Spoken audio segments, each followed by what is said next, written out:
Students, तो कल अपन लोगों ने बेसिकली ह्यूमन आई से रिलेटेड कुछ बात की थी, ठीक है, और डिफेक्ट्स ऑफ विजन जो हैं उनसे रिलेटेड भी बात की थी, ठीक है। उसी को थोड़ा सा और आगे कंटिन्यू करता हूँ।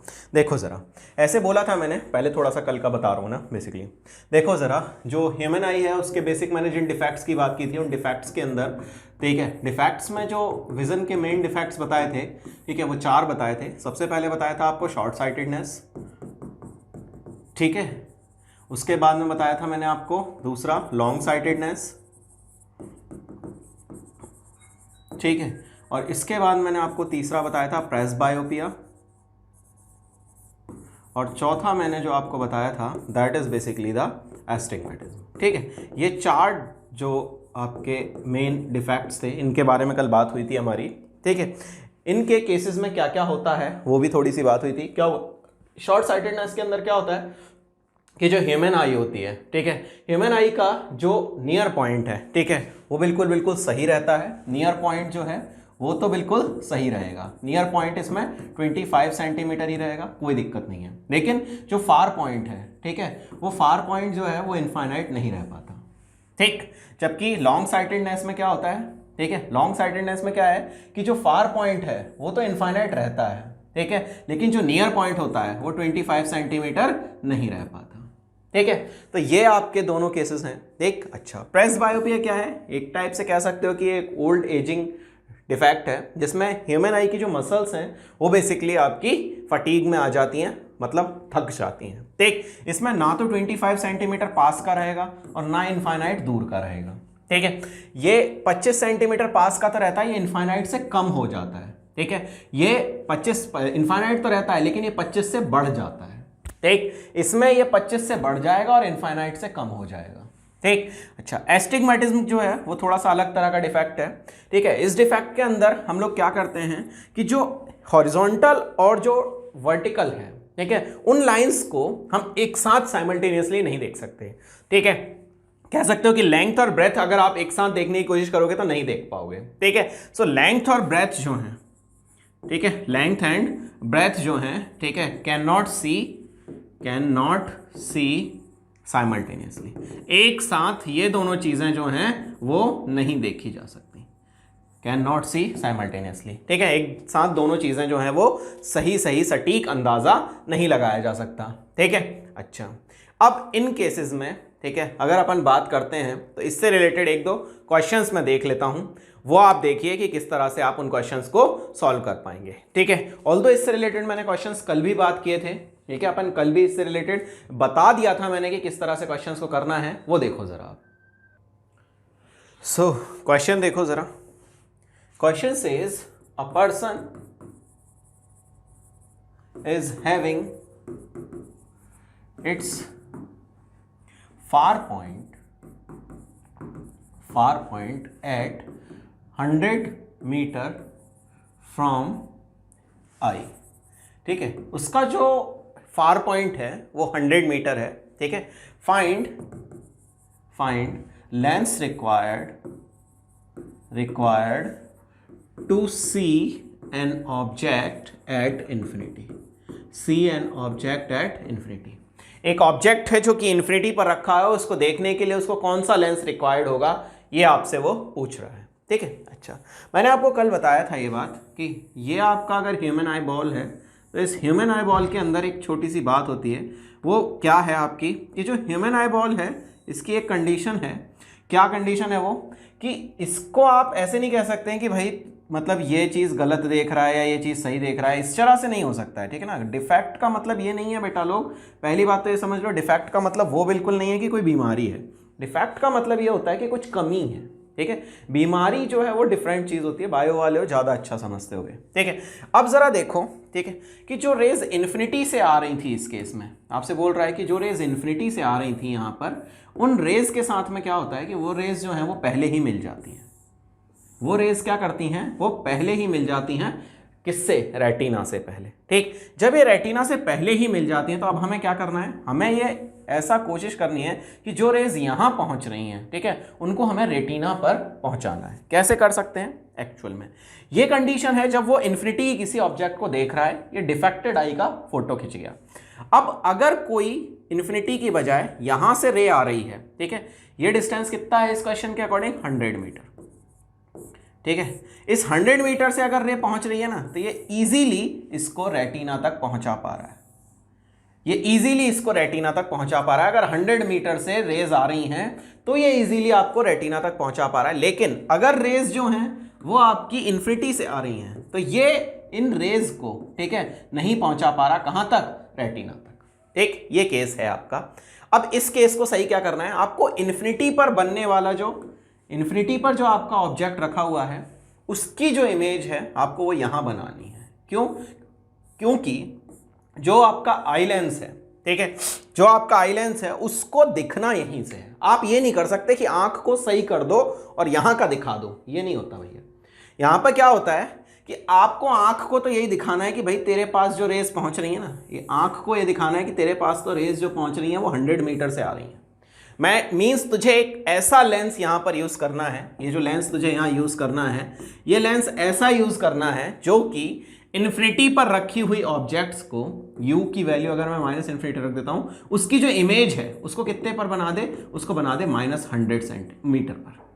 कितनी दूर पर बना दे उसे बना दे -100 मीटर तक, ताकि ये जो लेंस आपका है, आई लेंस जो है आपका, इस आई लेंस को तो यही लगे कि रेस जो आ रही हैं that comes from 100 metre basically, ठीक है। ये एक्चुअल काम है यहां पर करने के लिए, ठीक है। अच्छा, अब जरा गौर से देखिए, u आपको पता है, v आपको पता है, तो इसकी लेंस जो है, ठीक है, उसकी पावर या उसकी जो फोकल लेंथ है वो निकालना आसान हो जाएगा। कैसे? 1/v -1/u equals to 1/f। v की वैल्यू कितनी है, -100 -1/-∞ इक्वल्स टू 1/f, ठीक है। ये तो गायब हो गया बेटा, इसको तो हटा ही दो, इसका तो कोई मतलब ही नहीं बनता। अब बचा क्या, 1/-100 इक्वल्स टू 1/ फोकल लेंथ। मतलब फोकल लेंथ कितनी हो गई लेंस की, -100 मीटर। इस फोकल लेंथ का लेंस चाहिए जो कि इस डिफेक्ट को सही कर जाएगा। जो ऑब्जेक्ट इन्फिनिटी पर रखा होगा उसको ये लेंस बिल्कुल सही साट दिखा पाएगा। क्लियर है? इसकी अगर पावर निकालने का है तो पावर कितनी हो गई इसकी पावर हो गई 1 डायोप्टर, वो भी कैसी, नेगेटिव में, ठीक है। इसकी पावर कैसी हो गई, -1 डायोप्टर। बोल क्लियर कि नहीं क्लियर? आसान है, इजी पार्ट था, ऐसा कुछ खास नहीं है, ठीक है। बस इतना ध्यान रखना है कि u की वैल्यू हमेशा -∞ और v की वैल्यू जो है वो डिफेक्टेड आई का जो आपका फार पॉइंट होगा वो, ठीक है। अच्छा, एक और क्वेश्चन देखो। नेक्स्ट क्वेश्चन ये कह रहा है आपसे कि a human I can see far objects clearly. ये फार ऑब्जेक्ट्स को बिल्कुल साफ साफ देख पाता है, but can not see object nearer than 40 centimetre. ये 40 सेंटीमीटर से पास के ऑब्जेक्ट्स को नहीं देख पाता, ठीक। Find focal length of lens used for correction. इसको करेक्शन के लिए, देखो यार एक बात याद रखना, ठीक है, ये दवाई नहीं है जो आंख को मजबूती दे देगी, ये सिर्फ लेंस हैं, ठीक है। ये क्या करेंगे, आंख जैसा कह रही है ना उसको वैसा ही दिखाएंगे, ठीक है। बस इतनी बात याद रखना। देखो अब जरा केस क्या है, केस ये कह रहा है आपसे कि जो आपकी आंख है, ठीक है, ये जो आपकी आंख है ये देखना चाहती है कि मुझे जो है वो 35 सेंटीमीटर पर, कितना, 40 सेंटीमीटर पर जब ऑब्जेक्ट रखा हो तब मैं आराम से देखूंगी। तो कहा ठीक, तो 40 सेंटीमीटर पर रखे हुए ऑब्जेक्ट को देखेगा तो वो रेटिना पर इमेज फॉर्म करेगा। लेकिन अगर 40 सेंटीमीटर से यहां, जैसे जो नियर पॉइंट होता है ह्यूमन आई का, that is basically the 25 centimetre. अगर 25 सेंटीमीटर पर रखे हुए ऑब्जेक्ट की इमेज बनाओगे तो 25 सेंटीमीटर रखे हुए ऑब्जेक्ट की इमेज को ये यहां कहीं बनाएगी। ये कहेगा भाई ये हमारे बस की नहीं है कि हम इसे देख पाएं ढंग से। देखेगा किसे, जो 40 सेंटीमीटर पर रखा हुआ है, ठीक है। इस 40 सेंटीमीटर पर रखे हुए को ये बिल्कुल सही देखेगा। हमने देखा होगा बहुत सारे लोग ऐसे करके यूं कॉपी पढ़ते हैं ना, बहुत से होते हैं। तो उन सब के साथ में यही दिक्कत है, ठीक है। वो 25 सेंटीमीटर से दूर ले जाएंगे जहां उनकी आंख बिल्कुल सही देख पाएगी, तत्पश्चात वो कहेंगे अब हमें सही दिख रहा है, ठीक। अब हमें करना क्या है, हमें कुछ नहीं करना, हमें सिर्फ आंख को पागल बनाना है और कहना है कि जो तू 25 सेंटीमीटर पर रखे हुए ऑब्जेक्ट को देखे तो आंख को लगना चाहिए कि जो इमेज रेज आ रही है वो 40 से आ रही है। मतलब जब ऑब्जेक्ट 25 सेंटीमीटर पर रखा हो, ऑब्जेक्ट जो है वो जब 25 सेंटीमीटर पर रखा हो तो आंख को लगना चाहिए कि वो 40 सेंटीमीटर पर रखा है। क्वेश्चन खत्म हो गया, क्वेश्चन खत्म हो गया। इजी पार्ट है, बहुत आसान से समझ में आ जाएगा। जब u जो है वो -25 है तब समझ ले कि v की वैल्यू -40, खत्म। फोकल लेंथ निकाल ले, ठीक है, तुझे पता चल जाएगा आंसर क्या है, ठीक। So 1/v -1/u equals to 1/f, v की वैल्यू -40, 1/-25 इक्वल्स टू 1/f। 40 25 का एलसीएम कितना हुआ 200, ठीक है, -5, ठीक है, -5 और प्लस, ठीक है, 8 इज इक्वल टू 1/5, कितना आया 3/200। तो f की वैल्यू कितनी आ गई 200/3, f की वैल्यू आ गई 200/3। देख मेरे को यहाँ पर एक लेंस लगाना होगा, यहाँ एक लेंस लगाना होगा, पॉजिटिव वैल्यू आ रही है दैट्स वाई कॉन्वेक्स लेंस लगाना होगा जिसकी पार जिसकी फोकल लेंथ 200/3 कितना मीटर सेंटीमीटर हो। इस डिस्टेंस का आपको लेंस लगाना पड़ेगा, ठीक है, इस फोकल लेंथ का लेंस आपको लगाना पड़ेगा इजीली, जिससे आपको पता चल जाएगा कि वैल्यू कितनी आ रही है। आई होप ये क्लियर होगा, ठीक है, आसान था यार, ठीक है। आपको ध्यान क्या रखना है, आपको ये याद रखना है कि u की वैल्यू हमेशा फिक्स है, कितनी -25। कभी भी आंख सही करनी है तो ये लगाओ, और ये अगर वो एक खुद क्वेश्चन में बना के दे, ऑल्दो ऐसा कभी दिया नहीं, लेकिन अगर खुद क्वेश्चन में बना के दे कि नहीं वो 40 पर देख रहा है लेकिन देखना चाहता है 30 पर, तो देख लेना भाई लेंस की पावर कितनी चाहिए तुम्हें, ठीक है, उसको भी आप फिर करेक्ट कर सकते हो अकॉर्डिंग टू क्वेश्चन, ठीक है। बट बेसिक कंसेप्ट जो है इसका वो यही रहेगा कि जो भी नियर पॉइंट है, ठीक है, डिफेक्टेड आई का जो नियर पॉइंट है, ठीक है, उसको आपको यहां रखना है और u को हमेशा आपको -25 रखना है, तब आपको पता चलेगा जो करेक्टेड लेंस है उसकी पार कितनी होगी, ठीक है। अच्छा, और देखो एक दो क्वेश्चंस। नेक्स्ट बात आपसे ये कह रहा है कि what will be the approximated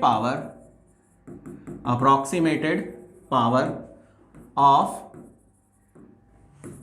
human eye lens. जो ह्यूमन आई का लेंस है उसकी अप्रोक्सीमेट पावर कितनी होती है, ठीक है। कैलकुलेटिव तरीके से अगर मैं निकालूं न्यूमेरिकली वो वैल्यू कितनी आती है, देखो जरा। आपको ये बात पता है कि जो ह्यूमन आई होती है उस ह्यूमन आई का जो डायमीटर है वो डायमीटर होता है लगभग 2.5 सेंटीमीटर के अप्रॉक्स, ठीक है। 2.5 सेंटीमीटर का इसका क्या होता है डायमीटर होता है। मतलब यहाँ जो लेंस लगा हुआ है, ठीक है, इस पर जब इन्फिनिटी से रेज आती हैं, तो ये कहाँ पर फेंकता है इनको 2.5 सेंटीमीटर दूर पर फेंक देता है। देख जरा u की वैल्यू कितनी रख रहा हूँ इन्फिनिटी, v की वैल्यू कितनी रख रहा हूँ +2.5। एक अब निकालना क्या है, f निकालना है, हो गया क्वेश्चन खत्म, ठीक है। निकाल ले वैल्यूज, तो 1/f equals to 1/v minus 1/u, 1/f equals to 1/v, v is basically 2.5 minus 1/, minus infinite, ये तो हटा ही दो, तो 1/f इक्वल्स टू 1/2.5, ठीक है। ये आपकी वैल्यू किसकी आ गई, फोकल लेंथ आ गई यहाँ से कितनी 2.5 सेंटीमीटर, ठीक है, कॉन्वेक्स है दैट्स वाई पॉजिटिव वैल्यू, ठीक। अच्छा, अब पावर निकालनी है, so power is equal to 100, जब सेंटीमीटर में दे रखा है तो 100/2.5, काट पीट यार, 40 डायोप्टर। इतनी ह्यूमन आई लेंस की पावर है, कितनी 40 डायोप्टर। क्लियर है ये बात, ठीक, आसान सी बात। बस इतना ध्यान रखना है कि ह्यूमन आई का अप्रॉक्सीमेटेड पावर वो जो साइज है वो मैंने डायमीटर लिया है 2.5 सेंटीमीटर। अगर क्वेश्चन बदल के दे तो अपने अकॉर्डिंग बदल लेना, अपना क्या जाता है, ठीक है ना। सो ये एक आसान सी बात जिसको आपको ध्यान रखने का है। इससे रिलेटेड कोई भी क्वेश्चन हो आप बना लीजिएगा। एस्टिग्मेटिज्म का थोड़ा ध्यान रखना है बेटा लोग, कि एस्टिग्मेटिज्म में सिलिंड्रिकल लेंस यूज करेंगे। ये क्वेश्चन कई बार पूछा और कई सारे कंपटीशन में पूछा हुआ है। अब तो आपके पास एक ही है, पहले तो बहुत ऑप्शंस थे, ठीक है ना। चलो आगे बढ़ते हैं, ठीक। नेक्स्ट अगले टॉपिक पर जाते हैं। अगला टॉपिक जो आपके पास में है वो है क्रोमैटिक एब्रेशन का, ठीक है। नेक्स्ट जो टॉपिक है वो है हमारे पास में क्रोमैटिक एब्रेशन का, ठीक है। समझो ज़रा क्या मतलब होता है क्रोमैटिक एब्रेशन का। देखो मेरी बात सुनो, एक्चुअली क्या होता है कि ये बात 2 दिन से बता ही रहा हूँ अप्रॉक्स, ऐसा तो है नहीं कि आज फर्स्ट टाइम बोल रहा हूँ। 2 दिन से एक बात तो बोल ही रहा हूँ कि जो आपका रेड कलर होता है, ठीक है, उसकी वेवलेंथ जो होती है वो वायलेट कलर से काफ़ी ज़्यादा होती है, ठीक है। ऑल्सो कॉचीज़ बोला था, जो कॉचीज़ फार्मूला आपने पढ़ा था, उस कॉचीज़ फार्मूला के अकॉर्डिंग जो म्यू होता है corresponding to every wavelength it is different. Mu की जो वैल्यू होती है, ठीक है, वो अलग अलग होती है। किसके लिए? ठीक है, हर वेवलेंथ के लिए म्यू की वैल्यू जो होती है उसके अकॉर्डिंग जो वेवलेंथ है, ठीक है, जैसे जैसे रिफ्रैक्टिव इंडेक्स जो है अलग अलग रहे होगा, उसके हिसाब से जो डेविएशन भी क्रिएट होता है हर रे में वो अलग अलग होता है। ये बात अपन देख चुके हैं, ठीक है। डेविएशन जो क्रिएट होता है वो हर कलर की वेवलेंथ के लिए अलग अलग होता है, ऐसा मैंने कॉचीज़ फार्मूला में देखा था। तो जो म्यू होता है रेड कलर के लिए, ठीक है, वो आपका लीस्ट होगा, और जो म्यू होगा वॉयलेट कलर के लिए वो आपका मैक्सिमम होगा, ठीक। अच्छा, अब देख ज़रा, मैंने यहाँ पर क्या किया कि वाइट लाइट सेंड कर दी। मैंने यहाँ पर क्या किया, वाइट लाइट सेंड कर दी। तो पता है क्या दिखा, जब मैंने वाइट लाइट सेंड की ना, तो जो इसकी इमेज है ना वो यहाँ पर, इसकी जैसे ये एक्सिस ले लेता हूँ, इस एक्सिस पर जब मैंने देखा, तो इस एक्सिस पर जब मैंने देखा कि इसकी जो इमेज बनी वो थोड़ी सी ब्लर थी। कैसी इमेज थी? ब्लर इमेज थी थोड़ी सी, ठीक है। अच्छा, जब ये रे ब्लर थी तो मैंने क्या सोचा कि जब रेड कलर के लिए जो म्यू है वो वॉयलेट कलर से अलग है, दैट मीन्स कि रेड कलर जो डेविएट होगा वो अलग होगा, जबकि जो वॉयलेट कलर डेविएट होगा वो आपका अलग होगा। वॉयलेट कलर जो डेविएट होगा वो अलग होगा और रेड कलर जो डेविएट होगा वो अलग होगा। उल्टा बोल दिया, वॉयलेट कलर, मैंने कलर बनाया गलत है, बोला सही है, ठीक है। वॉयलेट कलर जो है, ठीक है, वो आपका किधर जाएगा? Violet colour will come some love यहाँ, और रेड कलर जो है वो आपका आएगा यहाँ। रेड कलर जो है वो तो डेविएट होगा इधर, और वॉयलेट कलर जो है वो डेविएट होगा यहाँ, ठीक है। दैट मीन्स कि जो फोकल लेंथ है वॉयलेट कलर की वो अलग होगी, और जो रेड कलर की फोकल लेंथ है वो अलग होगी, ठीक है। अच्छा, अब जब मैं देखूंगा, ठीक है, जब मैं यहाँ पर देखूंगा तो जिस जगह पर आपका यहाँ पर अगर लेट सपोज मैंने एक ऑब्जर्वेशन लिया, ऑब्जर्वेशन में क्या होगा कि यहाँ पर वॉयलेट कलर जो है, ठीक है, वो तो शार्प इमेज फॉर्म करेगा, जबकि रेड कलर यहाँ पर ब्लर इमेज फॉर्म करेगा। क्यों? क्योंकि वो तो यहाँ पर रे मीट ही नहीं कर रही, ठीक है। सिमिलरली जब मैं यहां पर जाऊंगा, वॉयलेट कलर जो है वो आपका किस तरह से जा चुका होगा? वॉयलेट कलर आपका इस तरह से जा चुका होगा। अब यहां पर जब मैं देखूंगा इसी दूसरी वाली पोजीशन पर, इस दूसरी पोजीशन पर जब मैं देखूंगा, ठीक है, ये पोजीशन फर्स्ट है और ये पोजीशन सेकंड है।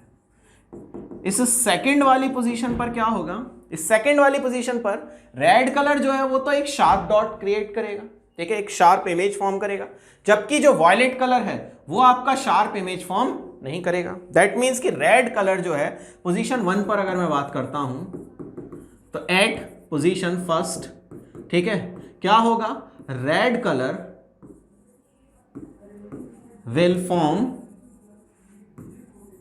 ब्लर इमेज, ठीक है, और violet colour will form sharp image. ये बात क्लियर है? जबकि एट पॉइंट सेकेंड पोजीशन पर अगर अपन बात करते हैं तो रेड कलर जो है विल फॉर्म शार्प इमेज, ठीक है, और जो वॉयलेट कलर है, वॉयलेट कलर विल फॉर्म, ठीक है, ब्लर इमेज। ये केस यहां पर होगा, ठीक है, यानी दोनों ही पोजीशन पर एक व्हाइट लाइट से कोई शार्प इमेज फॉर्म नहीं होगी, ठीक है। सो व्हाइट लाइट से जो ये शार्प इमेज नहीं फॉर्म होने का जो प्रोसेस है, this is also called as chromatic aberration. इसी को कहा जाता है क्या? Chromatic aberration. मतलब व्हाइट लाइट जब भी किसी लेंस पर फेंकी जाती है, ठीक है, किसी भी वाइट ऑब्जेक्ट से जब वाइट लाइट आती है तो जो इमेज बनती है दैट इज नॉट शार्प, ठीक है, वो थोड़ी ब्लर इमेज रहती है। क्यों? क्योंकि किसी एक सिंगल पॉइंट पर सारे कलर्स जो है वो नहीं मिल पा रहे हैं। दैट्स वाई इस ब्लरिंग को क्या कहा जाता है? This is basically termed as what? This is basically termed as chromatic aberration. इसी को नाम दिया जाता है क्रोमैटिक एब्रेशन का। और देखिए क्या कह रहा है कि the image of white object, ठीक है, is not sharp, instead it is colored and blurred। इसी डिफेक्ट को, ठीक है, this defect is basically chromatic aberration. इसी डिफेक्ट को क्या कहा जाता है? Chromatic aberration. ठीक है, एक बात क्लियर है? ठीक है, क्या होगा वो देखो ऐसे कह रहा है आपसे कि ये जैसे आपका एक लेंस है, इस लेंस से जब वाइट लाइट आप इस पर सेंड करोगे तो वाइट लाइट के खेल में क्या होगा कि जो वॉयलेट कलर है it will form at here. Violet colour जो है वो तो आपका यहाँ पर मिल जाएगा, ये वॉयलेट कलर आपका मिल गया, ठीक है। जबकि रेड कलर जो है आपका it will form at somewhat like this, यहाँ पर आपका वॉयलेट कलर जो है वो मिलेगा। अब आपसे ये पूछ रहा है भैया, अब आपसे ये पूछ रहा है कि यहाँ पर कैसी इमेज बनेगी, तो यहाँ पर जो बीच वाला पार्ट होगा उस पर तो वॉयलेट कलर का स्पॉट होगा और आसपास रेड कलर होगा। दैट मीन्स कि वो भी आपकी कलरफुल इमेज हो जाएगी। जबकि लाइट जो भेजी थी वो कैसी भेजी थी? लाइट भेजी थी साहब वाइट, ठीक है, सफ़ेद लाइट भेजी थी और उसके साथ ये पंगा हो गया, ठीक है। अच्छा, अब आगे देखो, जब यहाँ पर जाके देखोगे इस पॉइंट पर, इस पोजीशन पर देखोगे तो रेड कलर का जो स्पॉट है ये तो बिल्कुल क्लियर है, ठीक है। अब यहाँ पर आसपास जो बाउंड्रीज होंगी वो कैसे कलर की हो गई हैं? वो हो गई हैं आपकी वॉयलेट कलर की। दैट मीन्स कि किसी भी एक पॉइंट पर व्हाइट इमेज तो फॉर्म ही नहीं हुई, कलर्ड इमेज व्हाइट लाइट की फॉर्म हुई है और कैसी? वो भी ब्लर, ना तो यही शार्प इमेज है ना यही शार्प इमेज है। यही डिफेक्ट क्या कहलाता है? आपका क्रोमैटिक एब्रेशन, ठीक है। इसी को क्या कहा जाता है? आपका क्रोमैटिक एब्रेशन। बोलो क्लियर? इतनी बात समझ में आती है तो मैं आगे बढ़ूं, ठीक है। अच्छा, और देखो जरा, आप आगे बात करते हैं। ऐसे कह रहा है आपसे कि जो आपका पैरेलल रेज आ रही थी, उन पैरेलल रेज में से जितनी दूर पर आपकी वॉयलेट कलर जो है वो आपका फोकस हुआ है, इसको कह सकते हैं focal length of violet. While जितनी दूर पर आपका रेड कलर फोकस हुआ है, ये क्या हुआ आपका? ये हुआ आपका एफ आर, ठीक है। यानी रेड कलर की फोकल लेंथ एफ आर और जो वॉयलेट कलर है वो हो गया आपका एफ वी, ठीक है। अच्छा, तो इन दोनों का जो डिफरेंस होता है that means F are minus F V, इन दोनों का जो डिफरेंस है F are minus F V, ठीक है। दूसरे कलर से लिखता है F are minus F V, ठीक है। ये जो डिफरेंस है this is nothing but just the longitudinal chromatic aberration. इसी को कहा जाता है लॉन्गिट्यूडिनल क्रोमैटिक एब्रेशन, मतलब LCA, ठीक है। क्या होगा? एफ आर माइनस एफ वी, ये होता है आपका लॉन्गिट्यूडिनल क्रोमैटिक एब्रेशन, ठीक है। देखो जरा, लॉन्गिट्यूडिनल डायरेक्शन में ही तो ये चेंजेस आ रहा है, ठीक है। ये कहलाएगा आपका लॉन्गिट्यूडिनल क्रोमैटिक एब्रेशन, ठीक है। अच्छा, f are minus F we equals to LCA, ठीक। अच्छा, अब देखो जरा, f are minus F v जो है इसकी वैल्यूज को हम कैसे निकाल पाएंगे वो भी समझो थोड़ा सा एक बार। So F are minus F V अपन क्या लिखेंगे? F R F we equals to minus D F, ठीक है, या फिर LCA, जहां पर डी एफ की वैल्यू किसके इक्वल होगी? ये होगी आपकी F we minus F R के इक्वल। लेकिन हमारा जो मेन फार्मूला याद रखेंगे LCA के लिए वो ये याद रखेंगे, ठीक है। So d f equals to होगा f we minus F r, ठीक है। अच्छा, अब एक चीज़ और देखो, अब इस डी एफ को लाएंगे कहाँ से? अगला टास्क ये है, ठीक है। तो सोचो ज़रा, आपसे बोल रहा है कि 1/f जो होता है, ठीक है, 1/f किसके इक्वल होता है, 1/f इक्वल्स टू होता है, ठीक है, म्यू माइनस 1, ठीक है, 1/r1 माइनस 1/r2 के, ठीक है। अच्छा, दोनों साइड डिफ्रेंशिएट करते हैं, तो इसको डिफ्रेंशिएट करेंगे, ठीक है, तो क्या मिलेगा, -1/f² df equals to mu का डिफ्रेंशिएशन करोगे तो क्या आ जाएगा, डी म्यू, 1 का 0 हो जाएगा, 1/r1 माइनस 1/r2 कॉन्स्टेंट्स हैं फॉर अ लेंस, ठीक है। डिफ्रेंशिएट करेंगे बोथ साइड, तो ये चीज़ हमें मिली। अच्छा, दोनों इक्वेशंस को अपन क्या करते हैं, डिवाइड कर देते हैं, ठीक है। दोनों इक्वेशंस को अपन क्या करते हैं, डिवाइड कर देते हैं, फिर देखो क्या होता है, ठीक है। ये 1 मान लेते हैं, इसको अपन 2 मान लेते हैं, ठीक है। डिवाइड, ठीक है, 1/2, चाहे 2/1 किसी को भी कर देना। अब देख जरा, 1/f divided by df minus df upon f², ठीक है, इक्वल्स टू म्यू माइनस 1, ठीक है, upon d mu, 1/r1 minus 1/r2, और नीचे भी यही है 1/r1 माइनस 1/r2, ये काट दो, ठीक है। और देखिए f² से ये भी कट गया तेरा। अब बचा क्या वो समझ जरा, तो तेरे पास में जो वैल्यू बची वो बची है तेरे पास में -1/, ठीक है, df, और ऊपर ये f जाएगा तो क्या बचेगा, -f/df इक्वल्स टू, ठीक है, म्यू माइनस 1, ठीक है, अपॉन डी म्यू, ठीक है, और ये आपका कट ही चुका है, ठीक है। अच्छा, मुझे चाहिए किसकी वैल्यू थी, मुझे चाहिए थी वैल्यू -df की, उल्टा कर देते हैं। सो -df अपॉन f equals to mu minus 1 upon d mu, ठीक है।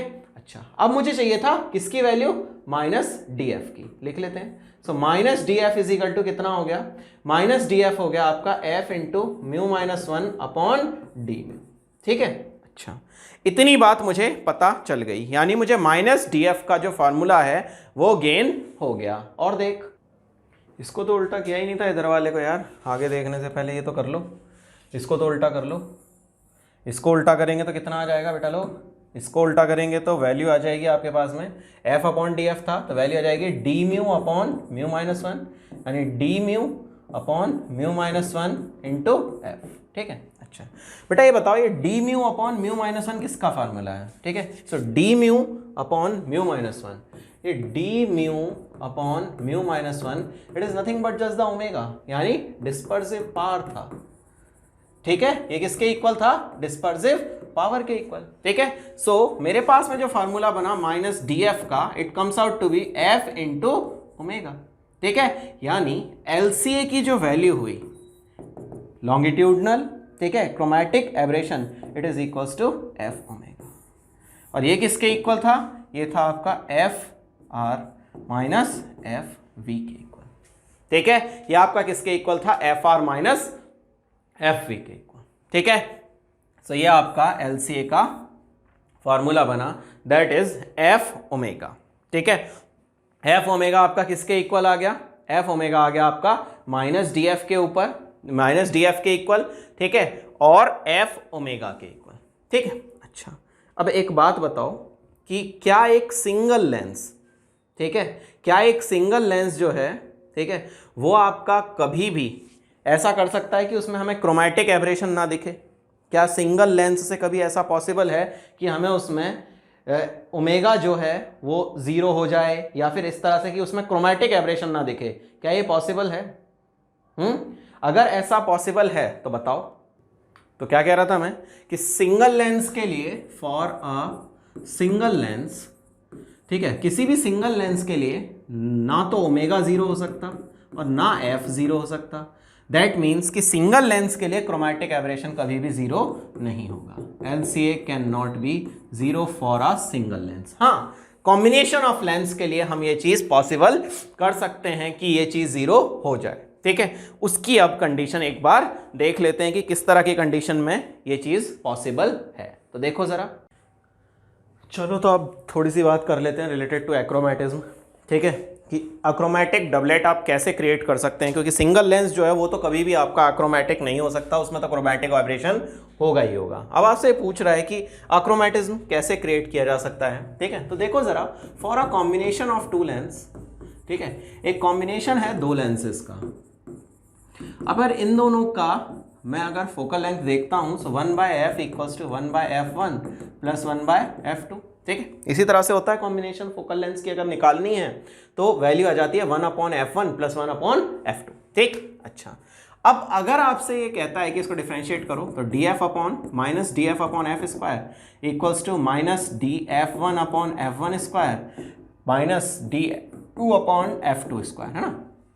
माइनस df किसके इक्वल होगा, ओमेगा 1 f1, ओमेगा f लिख सकते हैं डायरेक्टली ओमेगा f के इक्वल, ठीक है। अच्छा, upon F square equals to, इसको क्या लिख सकते हैं, इसको लिख सकते हैं माइनस क्यों, omega 1 f1 upon f1 square minus omega 2 f2 upon f2 square, ये लिख सकते हैं। अच्छा, अब जरा देखो एक बार, ठीक है। इसको अगर मैं ये लिख रहा हूं, इसको काटा, इसको भी काटा, ठीक है। इस केस में अगर इसकी फोकल मतलब एक्रोमेटिज्म मुझे फाइंड करना है तो उस केस में क्या मैं ऐसे कह सकता हूं कि ये टर्म अगर आपका 0 हो जाए, बिल्कुल। सो omega 1 f1 minus omega 2 f2, अब उससे काट दिया था तो omega 2 upon f2 equals to 0। तो omega 1 upon f1 equals to omega 2 upon f2, ठीक है। ये कंडीशन बनी मेरी किसकी, अक्रोमेटिक डबलेट की। मतलब जब अक्रोमेटिज्म मुझे क्रिएट करना है, ठीक है, मुझे जब एक्रोमेटिज्म क्रिएट करना है, मतलब कि जो आपका ये टर्म है, यानी कह सकते हो कि जो आपका कॉम्बिनेशन है उसकी वजह से मुझे एक्रोमेटिज्म क्रिएट करना है। अक्रोमेटिज्म के लिए मैंने क्या रखा कि इस टर्म को पूरे को 0 रख दिया। जब इस टर्म को 0 रख दिया तो omega 1 f1 equals to omega 2 f2, ये मेरी कंडीशन फाइंड होके आई किसकी, रिलेटेड टू अक्रोमेटिज्म। मतलब कि क्रोमैटिक एब्रेशन ना हो, जो व्हाइट लाइट है, ठीक है, वो 7 रंगों में ना बट के, ठीक है, एक व्हाइट स्पॉट क्रिएट करे, 7 रंगों में अलग अलग जगह पर ब्लरिंग क्रिएट ना करके, कलरफुल जो इमेजेस हैं वो ना बना के एक बनाए, उसके लिए omega 1 f1 equals to omega 2 f2 होना चाहिए। अच्छा, ओमेगा जो है, ठीक है, ये बात तो क्लियर हो रही है यहां से कि ओमेगा जो है, ठीक है, वो आपका पॉजिटिव टर्म होता है। ओमेगा जो है वो आपका पॉजिटिव टर्म होता है, तो उससे तो कोई दिक्कत है नहीं है। अच्छा, अब एक बात तो ये क्लियर हो गई थी कि एक सिंगल लेंस कभी भी आपका, ठीक है, अक्रोमेटिक डबलेट एक्रोमेटिज्म नहीं क्रिएट कर सकता। तो 2 लेंस आपके जो हैं वो अक्रोमेटिज्म क्रिएट करेंगे। जब ओमेगा दोनों का अलग है, दैट मीन्स कि दोनों का म्यू अलग होना चाहिए। So both lens must be of different material. That means कि दोनों का जो म्यू है, mu for both lens must be different. दोनों लेंस का जो म्यू है वो अलग अलग होना चाहिए। एक बात क्लियर हो गई। अच्छा, दूसरी चीज क्या, अगर पहली बात तो ये हो गई कि दोनों का म्यू अलग अलग होना चाहिए और ये कंडीशन सेटिस्फाई करनी चाहिए। दूसरी बात क्या, देखो जरा, ओमेगा तो आपका पॉजिटिव टर्म है, दैट मीन्स कि f1 और f2 का साइन जो है वो आपका डिफरेंट होना चाहिए। f1 और f2 का साइन जो है वो डिफरेंट होना चाहिए, मतलब इनमें से एक पॉजिटिव और एक नेगेटिव होना चाहिए। दैट मीन्स कि एक लेंस जो है, ठीक है, अमंग 2, ठीक है, one should be of different nature from other. एक का नेचर जो है डिफरेंट नेचर फ्रॉम अदर, दोनों का नेचर जो है वो अलग होना चाहिए, ठीक है। एक अगर कन्वर्जिंग है तो दूसरा डाइवर्जिंग नेचर का होना चाहिए, अगर दूसरा डाइवर्जिंग है तो पहला वाला कन्वर्जिंग नेचर का होना चाहिए, ठीक है। तो ये बात याद रखना है कि अगर f1 आपका कन्वर्जिंग नेचर का है तो f2 आपका डाइवर्जिंग हो जाए, और f1 अगर आपका डाइवर्जिंग है तो f2 आपका जो है वो कन्वर्जिंग नेचर का होना चाहिए। ये बात ध्यान रखना फॉर अक्रोमेटिक डबलेट, ठीक है। 2 बातें ये बिल्कुल अच्छे से क्लियर हो गई। अच्छा, तीसरी बात पर आ जाओ, ठीक है। पहली बात क्या है कि दोनों का म्यू अलग हो, दूसरी बात दोनों का फोकल लेंथ जो है वो अलग हो, मतलब एक पॉजिटिव हो और एक नेगेटिव हो, ठीक है। अच्छा, एक बात और क्या है वो भी समझो जरा। अच्छा, एक कंडीशन और डिस्कस कर लेता हूं। ऐसे कह रहा है आपसे कि आपको एक कन्वर्जिंग कॉम्बिनेशन दिया हुआ है, मतलब एक कॉम्बिनेशन है जो कि कन्वर्जेंट है, ठीक है। So for a convergent combination, अगर आपका कॉम्बिनेशन जो है वो कन्वर्जेंट है, ठीक है, तो उस केस में क्या होगा कि जो फोकल लेंथ होगी, ठीक है, मतलब एक लेंस अगर कन्वर्जिंग है दूसरा डाइवर्जिंग है, तो जो फोकल लेंथ होगी कन्वर्जिंग लेंस की वो कम हो जाएगी डाइवर्जिंग लेंस की फोकल लेंथ के, ठीक है। तो उस केस में ये बताओ कि डिस्पर्सिव पावर का क्या होगा, ठीक है। तो डिस्पर्सिव पावर भी आपकी कम होगी, जो आपका कन्वर्जिंग लेंस होगा यानी कॉन्वेक्स लेंस की कम होगी, और जो डाइवर्जिंग लेंस है यानी कॉनकेव लेंस है उसकी डिस्पर्सिव पावर भी ज़्यादा होगी। तो यानी किसी कन्वर्जेंट कॉम्बिनेशन के लिए, ठीक है, dispersive power of convex lens, ठीक है, is less than diverging lens. ठीक है, जो डाइवर्जिंग लेंस है उससे इसकी पावर भी कम होगी, इस चीज़ को ध्यान रखिएगा। ठीक, ये क्वेश्चन भी एक बार पूछा है, दैट्स वाई मैंने ये डिस्कस कर दिया। अब इससे रिलेटेड कुछ छोटे छोटे से क्वेश्चंस हैं, उनको भी देख लेते हैं एक बार। ठीक है, 2 4 5 छोटे छोटे क्वेश्चंस देखते हैं, उसके बाद में फिर अगली बात करते हैं रिलेटेड टू नेक्स्ट वन। ठीक है, लेटरल वाले की। तो देखो ज़रा क्वेश्चंस को। सो क्वेश्चन देखो 1-2 छोटे छोटे से। Question says chromatic aberration in the formation of images by lens, ठीक है, अराइज बिकॉज, किसकी वजह से ये क्रोमैटिक एब्रेशन की प्रॉब्लम आती है बेसिकली, ये आपसे पूछ रहा है। ठीक है, सो किसकी वजह से आती है बेटा लोग, अभी थोड़ी देर पहले अपन ने डिस्कस किए थे कि जो म्यू होता है, ठीक है, वो डिफरेंट होता है फॉर एवरी फोकल लेंथ। ठीक है, लैम्डा के करस्पॉन्डिंग म्यू होता है, तो लैम्डा अगर अलग होगा, ठीक है, तो जो उसकी फ्रीक्वेंसी है वो भी अलग अलग होगी। ओ सॉरी, वेवलेंथ, रिफ्रैक्टिव इंडेक्स जो है वो करस्पॉन्डिंग वेवलेंथ के अलग अलग होगा, जिसकी वजह से उसकी फोकल लेंथ अलग अलग हो जाती हैं, और उस फोकल लेंथ के अलग होने की वजह से, फोकल लेंथ के अलग होने की वजह से बेसिकली क्रोमैटिक एब्रेशन होगा। ठीक है, सो नॉन पैराएक्सियल रेज की वजह से नहीं, radii of curvature of to lenses नहीं, दोनों सर्फेसेस की रेडियस या कर्वेचर से कोई मतलब ही नहीं है, सिर्फ म्यू से मतलब है, क्योंकि 1/f equals to mu minus 1, 1/r1 minus 1/r2। इसमें r1 और r2 का तो कोई खेल ही नहीं बना था, सिर्फ बना था फोकल लेंथ और म्यू का खेल। ठीक, सो of the defect in grinding नहीं, ये भी लेंथ से रिलेटेड हो गया नहीं। अब बात आ जाती है focal length varies with wavelength. हाँ जी, ये बात सच है। ठीक है, फोकल लेंथ जो है वो लैम्डा के साथ में वेरी करती है।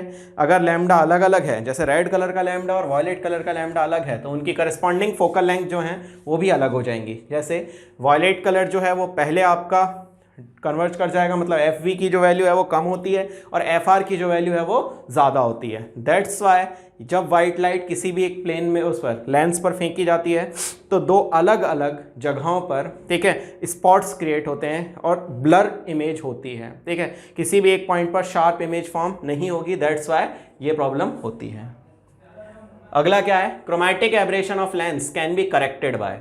क्रोमैटिक एब्रेशन को कैसे सही किया जा सकता है, तो क्रोमैटिक एब्रेशन सिंगल लेंस से तो कभी नहीं होगा, प्रोवाइडिंग डिफरेंट सुटेबल कर्वेचर, एक ही लेंस की बात कर रहा है, proper polishing of two surface, एक ही लेंस की बात कर रहा है, suitably combining with other lens. हाँ जी, एक लेंस को दूसरे लेंस के साथ कंबाइन करो तब पॉसिबल है कि आपकी जो क्रोमैटिक एब्रेशन की प्रॉब्लम है वो खत्म हो सके। ठीक, और रिड्यूसिंग इट्स अपर्चर नहीं, ये सिंगल लेंस से कभी भी आपका अक्रोमैटिज्म क्रिएट नहीं किया जा सकता। ठीक, उसकी वजह क्या है कि जो आपका फॉर्मूला बना था वो बना था -df equals to omega F. ठीक, अच्छा, ओमेगा आपका 0 हो नहीं सकता, एफ आपका 0 हो नहीं सकता, ये दोनों जब आपके 0 ही नहीं हो सकते हैं तो एक सिंगल लेंस तो कभी भी आपका अक्रोमैटिज्म क्रिएट कर ही नहीं सकता। दैट मीन्स क्रोमैटिक एब्रेशन इससे तो सही होगा ही नहीं। दैट मीन्स सिंगल लेंस वाले जितने ऑप्शंस हैं उनको तो सबको पहले ही काट दिया करो। जो भी आपको ऑप्शंस बचें वो कौन से बचने चाहिए सदा, वो बचने चाहिए डबल लेंस वाले। दैट मीन्स कि एक को दूसरे लेंस के साथ कंबाइन करोगे, then you can get the correction of chromatic aberration. ठीक, अच्छा, अगला केस ये कह रहा है combination is made of 2 lenses. 2 lenses का कॉम्बिनेशन बनाया, एक की फोकल लेंथ f है, दूसरे की फोकल लेंथ f डैश है। ठीक है, placed in contact, the dispersive parts of the material of lenses are omega and omega dash. अब इसने वैल्यूज प्रोवाइड की हैं ऑप्शंस के अकॉर्डिंग, उसको देखो जरा। ठीक है, पहली बात तो 2 बातें बहुत अच्छे से मुझे याद हैं। पहली बात कि दोनों का म्यू अलग होना चाहिए और दोनों की फोकल लेंथ जो है वो अलग, मतलब एक पॉजिटिव तो दूसरी नेगेटिव होनी चाहिए। ठीक, इसमें फोकल लेंथ का दोनों का साइन f का भी पॉजिटिव 2f का भी पॉजिटिव बेकार है, इसको तो पहले ही काट दो। सिमिलरली इसमें भी f/2 पॉजिटिव है और f तो पहले से पॉजिटिव है, तो ये भी काट दो। 2 ऑप्शन तो आपके वैसे ही बर्बाद हो गए। अब बचता है इसमें हाँ नेगेटिव है और इसमें हाँ नेगेटिव है, इन दोनों में से कोई आंसर पॉसिबल है। अब सोचो जरा, ये कह रहा था आपसे, मैंने आपको एक पॉइंट बताया था कि जब कॉम्बिनेशन आपका कन्वर्जिंग होगा, मतलब एक कन्वर्जेंट है दूसरा डाइवर्जिंग है, अगर आपका FC कम होगा FD से, ठीक है, एफ सी आपका कम होगा एफ डी से। ठीक है, सो देखो एफ सी आपका एफ डी से कम होगा। ठीक है, तो उस केस में आपसे बात करते हैं क्या कि ओमेगा सी भी आपका कम होना चाहिए ओमेगा डी से। ठीक है, तो ओमेगा सी आपका कितना है, ओमेगा नॉट। ठीक है, और ओमेगा डी आपका कितना है, 2 ओमेगा नॉट। ठीक है, तो देखो जरा ओमेगा सी जब आपका इससे कम है दैट मीन्स कि एफ सी की वैल्यू एफ डी से कम होनी चाहिए। अब एफ सी की वैल्यू कितनी है, एफ है, और एफ डी की वैल्यू f/2 लोगे या 2f लोगे, 2f लेनी पड़ेगी। 2f क्यों लेनी पड़ेगी, क्यों, क्योंकि f/2 तो कम हो जाएगी, तो क्या लेना पड़ेगा, 2f। That means this must be your answer. ये भी नहीं हो सकता, क्यों, क्योंकि इस केस में एफ सी की जो वैल्यू है वो एफ डी से कम नहीं आ रही है। ये केस यहां पर प्रूफ नहीं हो रहा है, दैट्स वाई ये भी आपका ऑप्शन नहीं हो सकता। That means your answer must be this one. ठीक है, जब भी ओमेगा सी आपका ओमेगा डी से कम हो जाए तो एफ सी आपका एफ डी से कम होना ही चाहिए, तभी आप कह सकते हैं अक्रोमेटिज्म मिलेगा हमें। ठीक, अच्छा आगे बढ़ो। नेक्स्ट क्या कह रहा है, the dispersive power of crown glass and flint glass, मतलब दो अलग अलग दे दिए। तो ओमेगा जो क्राउन ग्लास है वो दे रखा है 0.02, और ओमेगा जो दूसरा ग्लास है आपका फ्लिंट ग्लास, इसकी दे रखी है 0.0 ठीक, अच्छा अब आपसे कह रहा है कि एक अक्रोमेटिज्म क्रिएट करना है। ठीक है, converging lens of focal length 40 centimetre is made by keeping 2 lenses. ठीक है, एक कॉम्बिनेशन की फोकल लेंथ जो है वो आपको दे रखी है 40 सेंटीमीटर। ठीक है, आपको दो लेंस जिनसे अक्रोमेटिज्म क्रिएट करना है F1 और F2, इनकी फोकल लेंथ फाइंड करनी है। दोबारा सुनो, ये कह रहा है आपसे ओमेगा सी और ओमेगा एफ दे दिया, दो लेंसेज जो इन दोनों से बनाने हैं मिलके, एक क्राउन ग्लास से और एक फ्लिंट ग्लास से, एफ सी और एफ डी की वैल्यूज निकालनी है आपको। एफ सी और दूसरा ग्लास कौन सा है, फ्लिंट, एक तो क्राउन ग्लास है दूसरा फ्लिंट ग्लास है। एफ एफ और एफ सी की वैल्यूज निकालनी है और उनकी कॉम्बिनेशन की फोकल लेंथ आपको 40 दे रखी है। ठीक है, आसान बात है। आपको एक फार्मूला याद रहा होगा, अभी थोड़ी देर पहले जो अक्रोमेटिज्म मैं क्रिएट किया था, ये फार्मूला देख सकते हैं। ये फार्मूला बनाया था omega 1 F1 equals to omega 2 F2। ठीक है, इसी फार्मूला को यूज़ करते हैं। ठीक है, इसी फार्मूला को यूज़ करते हैं और फिर आंसर फाइंड करते हैं। तो दो इक्वेशन चाहिए क्योंकि दो अननोन है मेरे पास। जब दो अननोन है तो दो इक्वेशन चाहिए। पहली इक्वेशन कहाँ से आ जाती है, omega 1 F1 equals to omega 2 upon F2। ठीक है, ओमेगा 1 कितना दे रखा है 0.02 और ओमेगा 2 कितना दे रखा है 0.02 equals to 0.04 equals to F1 upon F2। इसको काटो तो ये कितना आ गया, तो F1 अपॉन F2 की जो वैल्यू आ गई वो आ गई 1/2। एक इक्वेशन यहाँ से मिल गई, दूसरी कहाँ से मिलेगी, 1 upon F of combination equals to 1/F1 plus 1/F2। ठीक है, ये वैल्यू आपको कितनी दे रखी है 1/40। ठीक है, कॉन्वेक्स दे रखा है शायद, हाँ कन्वर्जिंग लेंस दे रखा है, दैट मीन्स कि 40 दे रखी है value, equals to 1/F1। F2 को क्या लिख सकते हो, F2 को लिख सकते हो 2F1। ठीक है, एलसीएम लिया, 2F1 आपका एलसीएम आ गया। ठीक है, तो यहाँ पर कितना लिखेंगे अपन 2, ठीक है, प्लस 1/40। दैट मीन्स कि F1 की वैल्यू यहाँ से निकल आएगी, तो 2F1 इज इक्वल टू 4 3 12। ठीक है, तो F1 की वैल्यू आपकी कितनी आ गई, F1 की वैल्यू आपकी आ जाएगी 60। ठीक है, F1 जब 60 आ जाएगा तो F2 की वैल्यू यहाँ से कितनी आ जाएगी, F2 is equal to 2F1। ठीक है, सो 2F1 के इक्वल है, यहाँ से देख लीजिए F2 equals to 2F1। So F2 की वैल्यू कितनी आ जाएगी आपकी 120 के अप्रॉक्स। ठीक है, so these must be your answers. ठीक है, अच्छा मतलब कुछ कुछ गड़बड़ हुई है। सो आप क्या करेंगे, कंडीशन क्या है, कंडीशन है कि omega 1 upon F1 plus omega 2 upon F2 equals to 0। ठीक है, इस कंडीशन के बेसिस पर हम बात कर सकते हैं। So omega 1 upon F1 equals to minus omega 2 upon F2। ठीक है, F1 और F2 का रेशियो कितना आ जाएगा, minus F1 upon F2 equals to omega 1 upon omega 2। 0.02 upon 0.04 काट यार, ये वैल्यू आ गई 1/2 के बराबर, मतलब F1 upon F2 equals to -1/2। That means कि F2 की जो वैल्यू आएगी that comes out to be -2F1। ठीक है, एक इक्वेशन तो ये हो गई। दूसरी इक्वेशन कहाँ से आ जाएगी, 1 upon F combination equals to 1/F1 plus 1/F2। So 1 upon F combination is equal to 40। 1 upon F1 को तो F1 ही रहने दो और इसको -2F1 रख लो। ठीक है, अच्छा इसको सॉल्व कर लेते हैं, कितनी आ गई वैल्यू 2F1। ठीक है, 1 2 - 1 = 40। ठीक है, इसको सॉल्व करते हैं तो यहां से आपको F1 और F2 की वैल्यूज इजीली पता चल जाएंगी। तो 2F1 आपका कितना हो गया? 2F1 हो गया आपका 40 के इक्वल। सो F1 की वैल्यू आ गई आपकी 20। ठीक है, अच्छा F1 जब आपका 20 आ गया, ठीक है, सो F2 की वैल्यू कितनी हो जाएगी? सो F2 must be -2F1, that is -2 into F1 की वैल्यू कितनी आ रही है? F1 आया था आपका 20, तो ये वैल्यू आ गई आपकी -40। ठीक है, सो F2 जो है वो आपका आना चाहिए -40। बताइए कोई दिक्कत इतने में है तो? ठीक है, सो एक वैल्यू आपकी जो है वो आनी चाहिए +20 और एक आनी चाहिए आपकी -40। ठीक है, जो आपका कन्वर्जिंग लेंस है उसकी वैल्यू देख लो, आपकी छोटी आ रही है, डाइवर्जिंग की आपकी वैल्यू जो है वो बड़ी आ रही है। दैट मीन्स आंसर सही है। So what must be the answer? 20 and -40, this must be the answer. ठीक है, आगे बढ़ जाएं। ठीक है, नेक्स्ट क्वेश्चन कह रहा है कि chromatic aberration is spherical mirror is proportional to. एक कॉनकेव मिरर है, इस कॉनकेव मिरर में स्फेरिकल एब्रेशन। पहली बात, क्रोमैटिक एब्रेशन की दिक्कत सिर्फ किस में है? लेंसेज में, मिरर में है ही नहीं है। दैट मीन्स कि आंसर जो होगा वो क्या होगा? नन। ठीक है, आंसर क्या होगा? नन। ठीक है, आंसर क्या होगा मेरे पास में? नन। क्यों? क्योंकि क्रोमैटिक एब्रेशन की दिक्कत मिरर में तो होती ही नहीं है ना, मिरर में तो म्यू का कोई खेल ही नहीं है, तो फोकल लेंथ का कहाँ से नाटक आया? दैट मीन्स कि कोई दिक्कत है ही नहीं मिरर के अंदर क्रोमैटिक एब्रेशन की। ठीक है, अच्छा ये समझ में आया। इसके आगे आप आगे बढ़ता हूं और थोड़ा सा समझाता हूं रिलेटेड टू लेटरल आपका जो क्रोमैटिक एब्रेशन है उससे रिलेटेड। तो देखो जरा, एक बात सोचो कि एक आपका लेंस है, उस लेंस पर आपने व्हाइट लाइट भेजी। जब आप व्हाइट लाइट भेजोगे, ठीक है, मैग्नीफिकेशन का फार्मूला क्या होता है? मैग्नीफिकेशन का फार्मूला जो होता है, उस फार्मूले में क्या क्या टर्म्स आएंगे? अगर मैं V को यूज ना करूं तो क्या क्या टर्म्स आएंगे मेरे पास में?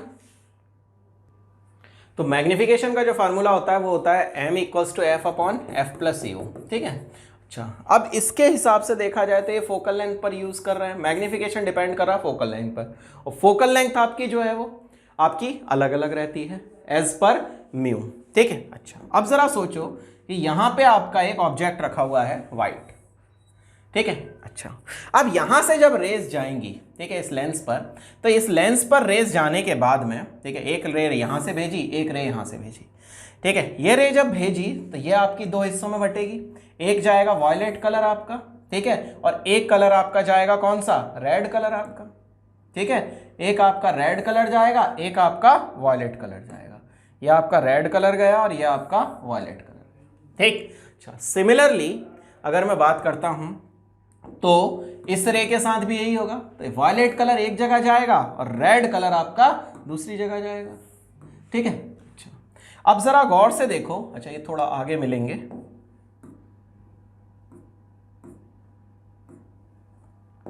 रेड कलर को यहां मिलाते हैं। ठीक है, अच्छा अब देखो जरा, जो ऑब्जेक्ट आपका इस तरह से रखा था, इसकी इमेज यहां पर रेड की फॉर्म हुई है। ठीक है, और यहां पर आपकी जो वॉयलेट कलर है उसकी इमेज फॉर्म हुई है। ठीक है, दोनों रेज अलग अलग जगह पर मीट हुई हैं, तो दोनों की जो इमेज फॉर्म हुई है वो भी अलग अलग होंगी। यहाँ पर तो आपकी वॉयलेट कलर फॉर्म हुआ है और यहाँ पर आपका रेड कलर फॉर्म हुआ है। ठीक है, यहाँ पर आपका रेड कलर फॉर्म हुआ है। अब जरा देखिए आप, क्या आपको दिखा कि इस डायरेक्शन में, ठीक है, ये वैल्यू अपन कैसे निकाल सकते हैं? मैग्नीफिकेशन से निकालेंगे। यहाँ पर अगर आपका व्हाइट ऑब्जेक्ट रखा था तो वो पॉइंट अलग, वो पॉइंट अलग, दो इमेजेस मिली। यहाँ तो वॉयलेट स्पॉट मिलेगा और यहाँ पर आपको रेड स्पॉट मिलेगा। जब वॉयलेट और रेड स्पॉट्स अलग अलग मिल रहे हैं, दैट मीन्स कि there must be some lateral chromatic aberration also. ठीक है, सो इस केस में, ठीक है, क्योंकि magnification also depends on, magnification also depends on what? Focal length. So chromatic aberration also takes place in lateral direction. Lateral direction में भी आपका क्रोमैटिक एब्रेशन होगा। सो ये था आपका क्या? Lateral chromatic aberration. ठीक है। सो लेटरल डायरेक्शन में भी आपका क्रोमैटिक एब्रेशन होगा ही हो, ठीक है। मतलब जो आपकी रेज यहां पर मिल रही हैं और एक रेज आपकी यहां मिल रही है, इन दोनों के बीच का ये जो डिस्टेंस आ रहा है, यहां पे आपका वायलेट कलर का और यहां पर आपका रेड कलर का, दोनों कलर्स जो हैं वो आपके दो अलग अलग प्लेसेस पर अपने स्पॉट्स या फिर अपनी शार्प इमेज क्रिएट करेंगे। दैट्स वाई ये जो इमेज फॉर्म होगी इस वाइट पॉइंट की, ये आपकी कलर्ड इमेज और ब्लर्ड इमेज होगी इस एब्रेशन को, ठीक है। इसी दिक्कत को आप क्या कहते हैं, इसको कहेंगे आप लेटरल सीए, क्रोमैटिक एब्रेशन, ठीक है। तो ये भी थोड़ा सा दिमाग में रखना कि लेटरल क्रोमैटिक एब्रेशन भी आपका होता है। इसकी वैल्यू अगर निकालने के लिए बोलेगा तो कैसे निकालोगे, इसकी वैल्यू निकाल दोगे आप एच ऑफ आर और एच ऑफ वी और एच ऑफ आर। सो इसकी वैल्यू लेटरल की आप निकालोगे तो कैसे निकालोगे, lateral chromatic aberration equals to H R minus H V के इक्वल। जो हाइट है जहां पर रेड कलर मीट हुआ है और जो हाइट है जहां पर वॉयलेट कलर मीट हुआ है, उन दोनों का जो डिफरेंस होगा that gives you the value of lateral chromatic aberration. Clear है साहिब, इस बात में कोई दिक्कत तो नहीं है, ठीक। अच्छा, और देखते हैं। सो ये एब्रेशन जो था, इसके अंदर अभी तक हमने जो लाइट भेजी है वो कैसी थी, वाइट लाइट सेंड की थी, ठीक है। अच्छा, अगर मैं अब आपसे ये कहूँ कि इंस्टीड ऑफ वाइट लाइट अगर मैं सिर्फ एक सिंगल कलर की मोनोक्रोमैटिक लाइट भेजता हूँ, ठीक है, not only at lens also at mirror, तब क्या कंडीशन क्रिएट होगी वो देखो ज़रा। तो आपसे ऐसे कह रहा है कि लेट अस सपोज आपका एक मिरर है, ठीक है। इस मिरर पर मैंने क्या करा, एक मोनोक्रोमैटिक लाइट, एक मोनोक्रोमैटिक मतलब मोनोक्रोमैटिक, ठीक है, लाइट आपने भेजी। मोनो मतलब सिंगल, क्रोम मतलब कलर, तो एक सिंगल कलर की जो लाइट है, ठीक है, वो आपने एक ही वेवलेंथ की बेसिकली लाइट आपने भेजी। जब आप एक ही वेवलेंथ की लाइट भेजोगे, ठीक है, सो आप यहाँ पे क्या कंसीडर करके चलते थे मिरर में कि जो मिरर है इसका अपर्चर जो है वो छोटा है, ठीक है। आपने यहाँ पर अज्यूम किया हुआ था, यहाँ पर आपकी अजम्पशन थी कि जो अपर्चर है, अपर्चर ऑफ मिरर, ठीक है, इज लेस, बहुत छोटा है, अपर्चर जो है मिरर का वो छोटा है, तब की कंडीशन आपने यहां पर कंसीडर कर रखी थी। लेकिन एक्चुअल में ऐसा हमेशा तो नहीं होगा। एक्चुअल में जब नहीं होगा, ठीक है, जब अपर्चर छोटा होता है तब क्या होता था बेटा, अपर्चर जब छोटा होता था आप ये कंसीडर करते थे कि सारी की सारी रेज जो पैरेलल आएंगी, ठीक है, they will pass through a single point, और ये किसी एक पॉइंट से पास करेंगे और इस पॉइंट को क्या नाम देंगे आप, इस पॉइंट को नाम दिया जाता है बेटा फोकस, ठीक है।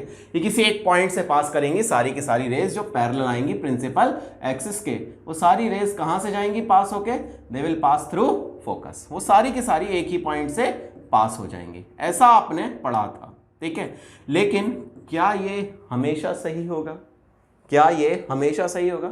यहां अजम्पशन थी आपकी कि अपर्चर जो है वो छोटा है, तब की कंडीशन थी कि ऑल पैरेलल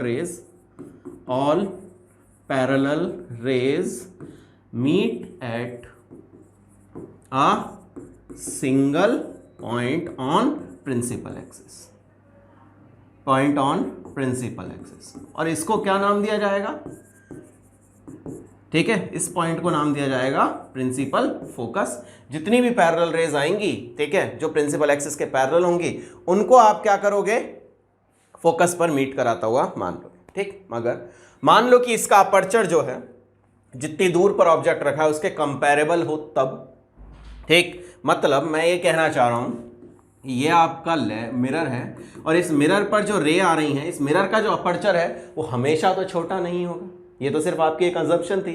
तो जो मिरर पर रेज आ रही हैं उनका क्या होगा वो देखो जरा। जो रेज आपकी आ रही हैं, ठीक है, they will pass through a point, वो किसी ना किसी एक पॉइंट से पास करेंगी, ठीक है। ये रे आई आपकी, ये किसी पॉइंट से पास करेंगी, ठीक है। जैसे जैसे रे दूर जाती जाएंगी, ठीक है, ये आपकी ऐसे पास करेगी। अच्छा, और दूर रे भेजी तो ये जो रेज आपकी जा रही हैं, ठीक है, एक्चुअल में ये रेज कहां से पास हो रही हैं, they will pass through a point. ये किस तरह के पॉइंट से पास हो रही हैं वो देखिए जरा, ठीक है। जैसे जैसे रेज आपकी दूर जाती जा रही हैं, वैसे वैसे रेज आपकी जो हैं वो किसी एक पॉइंट पर ना मिलके अलग अलग पॉइंट्स पर मिलती हैं एक्चुअल में। ये कंडीशन एक्चुअल में आती है, जितनी दूर जाएंगी उतनी जो पोल है आपका उसके करीब मिलने लग जाएंगे। ठीक है, अब इस केस में जब आपकी ये कंडीशन हुई, इस केस में ये बताओ जो आपका रेज आ रही हैं वो क्या वास्तव में किसी एक पॉइंट पर मीट कर रही हैं? नहीं कर रही। जब मीट ही नहीं कर रही हैं तो क्या उसकी एक शार्प इमेज किसी एक पॉइंट पर मिलेगी? नहीं बनेगी। ठीक है, ये एक्चुअल कंडीशन है which is a lot of different from the जो हमने अज्यूम किया था, अजम्पशन लिया था। उस अजम्पशन में हमने क्या माना था कि सारी की सारी जो रेज हैं आपकी, ठीक है, वो किसी एक पॉइंट पर मीट करेंगे, बट एक्चुअल में ऐसा नहीं होता है। ठीक है, एक्चुअल में क्या होता है कि जो रेज आपकी आ रही हैं वो अलग अलग पॉइंट पर मीट करती हैं। देखो, कुछ रेज यहाँ मीट कर रही हैं, कुछ यहाँ मीट कर रही हैं, कुछ यहाँ मीट कर रही हैं, तो क्या एक आपको शार्प इमेज फॉर्म होगी? ठीक है, इस पर्टिकुलर डिस्टेंस में आपकी 3 इमेजेस फॉर्म हो रही हैं, क्या आपको कोई एक शार्प इमेज फॉर्म होगी? नहीं। ठीक है, तो इस तरह का जो एबरेशन है, ठीक है, this is basically termed as spherical aberration. इसको कहा जाता है स्फेरिकल एबरेशन। ठीक है, यही कंडीशन कहलाती है क्या? Spherical aberration. किसकी वजह से है? Due to the large aperture of mirror. Not only in mirror, it also happen in lens. यही कंडीशन आपकी लेंस में भी होती है। ठीक है, ये दोनों में होता है, मिरर में भी और लेंस में भी, कि जब आप पैरेलल रेज सेंड करेंगे तो ये पैरेलल रेज जो है एक्चुअल में वो किसी एक पॉइंट पर ना मिलके बल्कि कहां मिलती हैं? अलग अलग पॉइंट्स पर मिलती है, तो एक पर्टिकुलर फोकस आपको नहीं मिलता। यही एबरेशन आपका क्या कहलाता है? Spherical aberration. ठीक है, सो फॉर अ मिरर, ठीक है, हैविंग कंपैरेबल अपर्चर, जिसका अपर्चर जो होता है वो कंपैरेबल होता है, comparable aperture, reflected rays does not actually meet at a single point. एक सिंगल पॉइंट पर मीट नहीं करती, ये सिंगल पॉइंट पर मीट नहीं करती। ठीक है, दैट्स व्हाई दिस कंडीशन, ठीक है, इसलिए ये कंडीशन आती है। ठीक है, क्या होता है कि जो फोकस है उसकी एक शार्प इमेज बनने की बजाय ब्लर इमेजेस बहुत सारी अलग अलग जगह पर मिलती हैं। ठीक है, ये प्रॉब्लम कहलाती है आपकी क्या? Spherical aberration. ठीक है, अच्छा, लेंस में भी होता है, ये सिर्फ मिरर में नहीं है, ये लेंस में भी पॉसिबल है। देखो जरा, आपने रेज भेजी, पैरेलल रेज, जब आप पैरेलल रेज भेजते हो, ठीक है, they actually meet at different points. ठीक है, ये एक्चुअल में अलग अलग पॉइंट्स पर मिलती हैं। ठीक है, ये सारी की सारी रेज जो है ये अलग अलग पॉइंट्स पर मीट करती हैं। ठीक है, तो लेंस में भी ये दिक्कत क्या कहलाती है? ठीक है, वो भी इसी नाम से आप जानेंगे, स्फेरिकल एबरेशन। सो इस केस में क्या होता है कि जो रेज आ रही हैं आपकी, ठीक है, वो आपकी अलग अलग पॉइंट्स पर मीट करेंगी। हाँ, लाइन प्रिंसिपल एक्सिस ही रहेगी, लेकिन अलग अलग पॉइंट्स पर मीट करेंगी। ठीक है, देखते जाओ, इस कंडीशन को आप क्या नाम देते हो?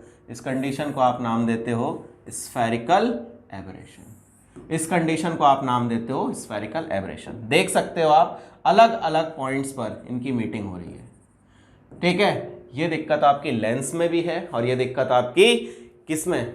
जो आपका मिरर है उसमें भी है। ठीक है, तो इसकी वजह से जो ब्लर्ड इमेज है, ठीक है, वो हमें गेन होती है। ठीक, अच्छा, अब जब यहां ब्लर इमेज गेन हो रही है, ये भी प्रॉब्लम क्या कहलाती है आपकी? स्फेरिकल एबरेशन की दिक्कत। ठीक है, कि आपके सारी की सारी रेज जो है वो एक पॉइंट पर मीट नहीं करती। ठीक है, अच्छा, अब क्या करा जाए?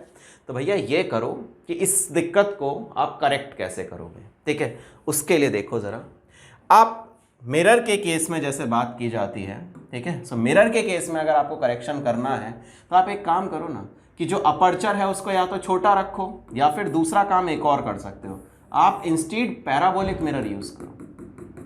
आप कैसा यूज करो? आप पैराबोलिक मिरर यूज करो। पैराबोलिक मिरर में एक्चुअल फोकस एग्जिस्ट करता है, आप जितनी भी रेज भेजेंगे they will pass through a single point, वो सारी की सारी एक सिंगल पॉइंट से ही पास करेंगी, ठीक है। जितनी भी रेज भेजोगे वो सारी की सारी एक सिंगल पॉइंट से ही पास करेंगे, ठीक है। तो ये दिक्कत आपकी क्या कहलाएगी, ये दिक्कत आपकी कहलाएगी, ये आपका जो मिरर है, सॉरी, इस स्फेरिकल एब्रेशन की दिक्कत आपकी हट जाएगी।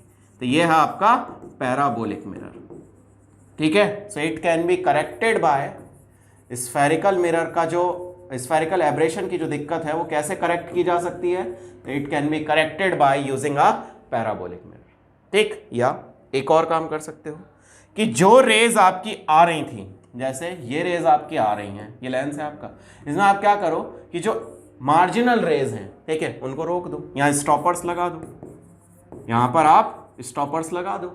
जब आप यहाँ पर स्टॉपर्स लगा दोगे तब क्या होगा कि जो रेज आपकी पहुंच रही हैं वो कौन सी रेज पहुंचेंगी, सिंपल ये रेज पहुंचेंगी, ये रेज पहुंचेंगी, ये सब एक जगह मिल जाएंगे, ठीक है। ज्यादा दूर का अंतर इनमें नहीं क्रिएट होगा।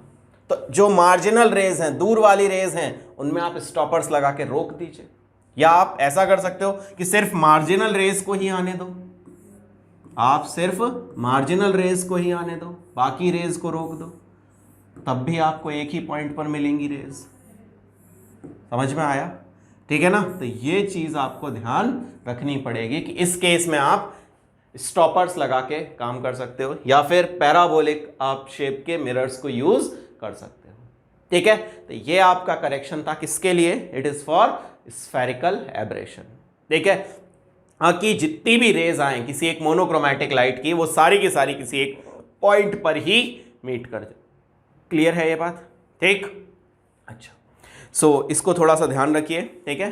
स्फेरिकल एब्रेशन और क्रोमैटिक एब्रेशन दोनों के काम, ठीक है। That's all for this day, कल करते हैं, बाय बाय।